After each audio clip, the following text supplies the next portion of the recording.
Hi there, today I'm going to show you how to change the selected language on a HP Photosmart 7510. Now this is nice and simple. We're done from the printer itself using nothing but the touchscreen control panel you can see here.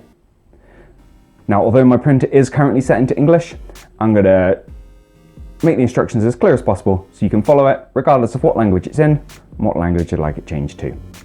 So if you're not already on the home screen of the printer, the home icon will be lit up here. Just press that, you'll be taken here.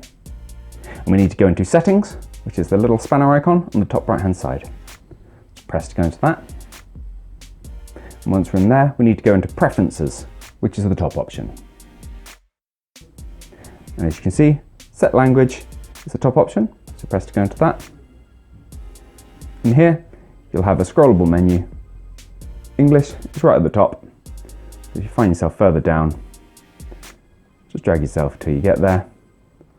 Or scroll gently down the page till you find the language you desire, press into it, and you're done. If this has been useful for you, please do let me know with a like. If there's anything else we can help with, please do pop it down in a comment. Otherwise, thank you for taking the time to watch this video. I'll see you in the next one. Bye bye.